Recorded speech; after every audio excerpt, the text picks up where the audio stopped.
Abuse നേരിട്ടിട്ടുണ്ടെന്ന് പറഞ്ഞിരുന്നല്ലോ. Abusing പലതരത്തിലുള്ളതുണ്ട്. എന്തായിരുന്നു experience ചെയ്തത്? അത് സെക്ഷൽ അബ്യൂസ് തന്നെയാണ്. വളരെ ക്ലോസ് ആയിട്ടുള്ള ഫാമിലി മെമ്പർ ആയിരുന്നു. എത്ര വയസ്സിലാ? I was very young.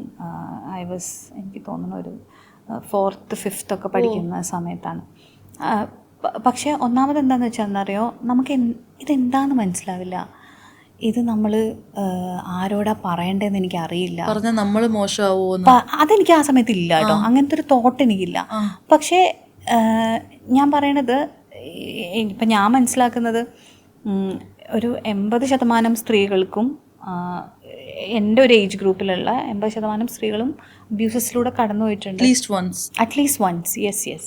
അപ്പോൾ അത് സെക്ഷൽ അബ്യൂസാണ്, ഇതൊരു പ്രശ്നമാണ്. എനിക്ക് ആകെ അറിയാവുന്നത് this is making me uncomfortable and I need to protect myself എന്നുള്ളതായിരുന്നു. ഒരു very close family very close family member who have all the access, അങ്ങനത്തെ ഒരാളായിരുന്നു. അപ്പോൾ ഇതെങ്ങനെ പറയാന്നറിയില്ലായിരുന്നു. Like you know, how do you say it.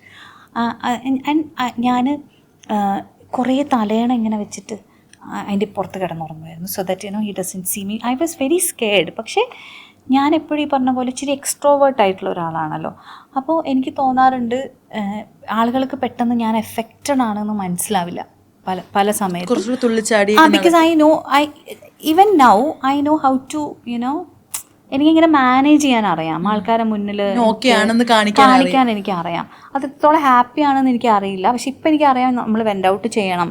പക്ഷെ അന്നത്തെ സമയത്ത് അത് നാച്ചുറൽ ഒരു ഡിഫെൻസീവ് മെക്കാനിസം ആയിട്ടോ മറ്റോ വന്നതായിരുന്നു. And the thing is I will never forgive him. എൻ്റെ ലൈഫിൽ ഞാൻ ഫോർഗീവ് ചെയ്യാൻ വേണ്ടിയിട്ട് പഠിക്കുന്ന ഒരാളാണ്. അതായത് എന്നെ എത്ര വേദനിപ്പിച്ച ഒരാളാണെങ്കിലും ഫോർഗീവ് ചെയ്യണം എന്ന് വിചാരിക്കുന്ന ഒരാളാണ്. പക്ഷേ I will not forgive him. അത് എന്തൊക്കെ റീസൺസോ ജസ്റ്റിഫിക്കേഷൻസോ എന്തൊക്കെ കൊണ്ട് വന്നാലും ഞാനത് ഫോർഗീവ് ചെയ്യില്ല.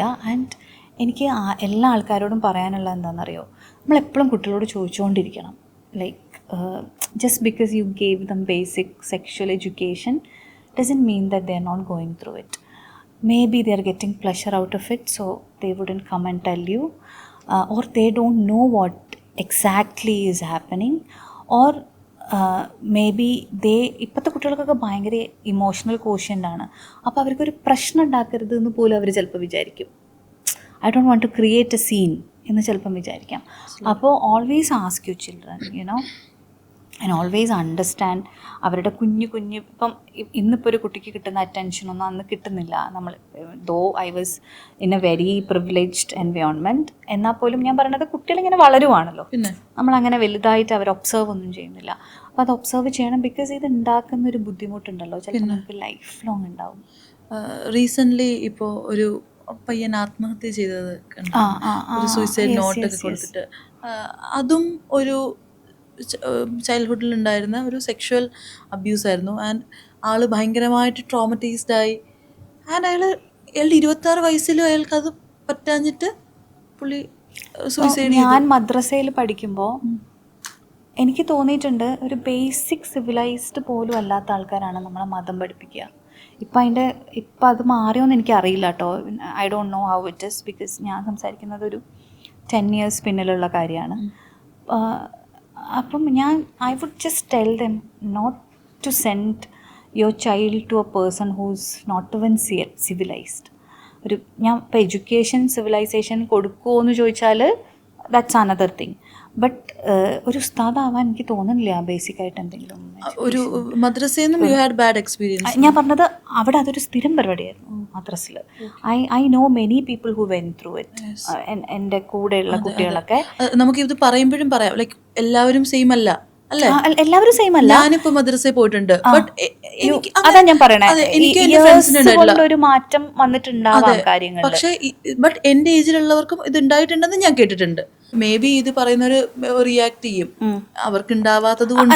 അതെ, ഞാനൊരു എക്സാമ്പിൾ. അതെ തീർച്ചയായിട്ടും. ഞാൻ പറയണേ, ഇപ്പം കാലത്തിന്റെ മാറ്റത്തിൽ ചിലപ്പോൾ ഒരുപാട് വ്യത്യാസങ്ങൾ വന്നിട്ടുണ്ടാവും. Now anybody can call out, അല്ലേ? ആർക്ക് വേണമെങ്കിലും പറയാം എനിക്ക് ഇങ്ങനെ ഒരു പ്രശ്നം ഉണ്ടായി എന്ന് പറയുന്ന അറ്റ്ലീസ്റ്റ് അങ്ങനത്തെ ഒരു സൊസൈറ്റി എങ്കിലും ആയിട്ടുണ്ട് നമ്മൾ. പക്ഷേ ഞാൻ പറയും, നിങ്ങളെ കുട്ടീനെ എവിടേക്ക് പറഞ്ഞു വിടുകയാണെങ്കിലും, നിങ്ങൾ ഡാൻസ് പഠിക്കാനോ പാട്ട് പഠിക്കാനോ എന്തിനു പറഞ്ഞു വിടുകയാണെങ്കിലും accompany them till they are of a certain age. Because അത് ഉണ്ടായി കഴിയുമ്പോഴേ പിന്നെ എങ്ങനെയൊക്കെ അത് ലൈഫിൽ എഫക്റ്റ് ചെയ്യുക ആൾക്കാരെന്ന് അറിയില്ല. ഇപ്പം ഞാൻ വെൻഡ് ഔട്ട് സെഷൻസ് ചെയ്യുന്നതുകൊണ്ട് ഞാൻ കേട്ടിട്ടുണ്ട് ഇതുപോലത്തെ ഇഷ്യൂസ്, ഈ ഇങ്ങനെ മദ്രസ റിലേറ്റഡ് ആയിട്ട് തന്നെ. അതുകൊണ്ടും കൂടിയാണ് ഞാൻ പറയുന്നത്. വളരെ കുഞ്ഞായിട്ടുള്ള കുട്ടിയാണ്. അപ്പോൾ ഞാനിത് പറയുമ്പോൾ ഇതൊരു റിലീജിയനെ പറയണതല്ല കേട്ടോ, അല്ല, ഒരു പേഴ്സണെയാണ് നമ്മൾ. ഞാൻ പറയണത് അവിടെ ഞാൻ പോയിരുന്ന സ്ഥലം എനിക്ക് വളരെ ടോക്സിക് ആയിട്ട് തോന്നിയിട്ടുണ്ട് ഇപ്പോഴും. ഞാൻ 2ാം ക്ലാസ്സിൽ പഠിക്കുമ്പോൾ ഞാൻ ബോയ്ക്കട്ട് ചെയ്തു. അപ്പോൾ ഞാൻ മദ്രസയിൽ പോകുമ്പോൾ മാത്രമാണല്ലോ നമ്മൾ ഇടുക, സ്കൂളിൽ പോകുമ്പോൾ ഒന്നും ഇടില്ല. കൊച്ചു കുഞ്ഞല്ലേ. ഞാൻ 2ാം ക്ലാസ്സിലാണ്. അപ്പം ഞാൻ ആക്ച്വലി സ്പീക്കിംഗ് ഞാൻ സ്റ്റെപ്പ് കട്ട് അടിക്കാനാണ് പോയത്. പക്ഷെ ആ ചേച്ചിക്ക് വലിയ ധാരണ ഉണ്ടായിരുന്നില്ല. ചേച്ചി ഇത് ബോയ്ക്കട്ടാക്കി കളഞ്ഞു. എന്നിട്ട് ഞാൻ സ്കൂളിലേക്ക് പോകാൻ വേണ്ടി ഞാൻ നിൽക്കുന്ന സമയത്ത് ഐ സോ മൈ ഉസ്താദ് പാസിങ്ങിന് വണ്ടി. അപ്പം ഞാൻ തട്ടൊന്നും ഇട്ടിട്ടില്ല, ബോയ്ക്കട്ടാണ്. സ്കൂളിൽ ഞാൻ മദ്രസയിൽ അന്ന് ഈവനിങ് ചെന്നപ്പം ആൾക്കാരുടെ ഇടയിൽ നിന്ന് എൻ്റെ തട്ടം ഇങ്ങനെ ഊരിയിട്ട് എന്നെ ഇങ്ങനെ എന്താ പറയുക ഇൻസൾട്ട് ചെയ്യണ പോലെ ചെയ്തു. ഇന്ന് എൻ്റെ മോൻ അങ്ങനെയൊന്നും ഉണ്ടായാൽ ഞാൻ വെറുതെ നിൽക്കില്ല. പക്ഷെ അന്ന് അതൊക്കെ ഇച്ചിരി നോർമലൈസ്ഡ് ആയിരുന്നു, മനസ്സിലായോ? അപ്പോൾ I felt that place was very toxic. അത് ഞാൻ ഇതെനിക്ക് റിലേറ്റബിൾ ആണ്. കാരണം ഞാൻ കണ്ടിട്ടുണ്ട് പലരും സ്കൂളിൽ പോകാനൊക്കെ വെയിറ്റ് ചെയ്യുമ്പോൾ ഷോൾ ഇല്ലെങ്കിൽ ഉസ്താദ് പാസ് ചെയ്യുന്ന സമയത്ത് പാനിക് ആവുന്ന കുട്ടികളെ ഞാൻ കണ്ടിട്ടുണ്ട്.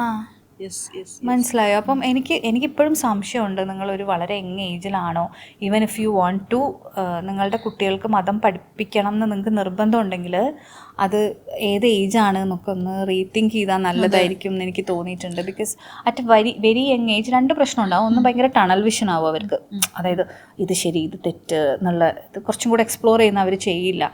രണ്ടാമത്തെ ഒരു പ്രശ്നം, അവർ ഈ പറയുന്നൊന്നും അറിഞ്ഞിട്ടൊന്നുമല്ല പഠിക്കുന്നേ. നമ്മൾ ഇപ്പം ഇതാണ് എന്നൊക്കെ നമ്മൾ പഠിക്കണ നമുക്ക് ബുദ്ധിയൊന്നും ഉറച്ചിട്ടില്ലല്ലോ ഒരു 5ാമത്തെ വയസ്സിൽ. സോ ഈ ആളുകളുടെ മുന്നിൽ ഇത്രയും നമ്മുടെ കൂടെ സമപ്രായത്തിലുള്ള പിള്ളേരുടെ മുന്നിൽ വെച്ചിട്ടാണ് ഈ മക്കനെയൊക്കെ ഊരിയത്. പിന്നീട് അവരെ ഫേസ് ചെയ്യണം. അപ്പോൾ അയ്യോ, 7 വയസ്സുള്ള കുഞ്ഞിൻ്റെ മനസ്സിൽ എന്തൊക്കെയായിരിക്കും പോയിട്ടുള്ളത്? അതാ ഞാൻ പറയണേ. ഇപ്പം ഞാൻ ആലോചിക്കുമ്പോൾ, പക്ഷെ ഞാൻ പറയണേ ഞാൻ അവിടുത്തെ ഒരു ഗുഡ് സ്റ്റുഡൻ്റ് ആയിരുന്നു. I was very smart. മദ്രസിൽ പരീക്ഷയ്ക്കൊക്കെ നല്ല മാർക്ക് വാങ്ങുന്ന 7ാം ക്ലാസ് വരെ. പക്ഷെ ഒരുപാട് 1-2 നല്ല ആൾക്കാരും ഉണ്ടായിരുന്നു കേട്ടോ. I still remember his face. നല്ല ഉസ്താദുമാരും ഉണ്ടായിരുന്നു, ഇല്ല എന്നല്ല ഞാൻ പറയണേ. പക്ഷെ മോസ്റ്റ്ലി എന്നെ സംബന്ധിച്ച് അത് കുറച്ചൊരു ടോക്സിക് ആയിട്ടുള്ള എക്സ്പീരിയൻസ് ആയിരുന്നു. ഇത് ഞാൻ ഇപ്പോഴും ഓർക്കണമെങ്കിൽ ഇത്രയും മുന്നത്തെ ഒരു കാര്യം, അത് ഇറ്റ് വാസ് ഡിഫിക്കൽട്ട്.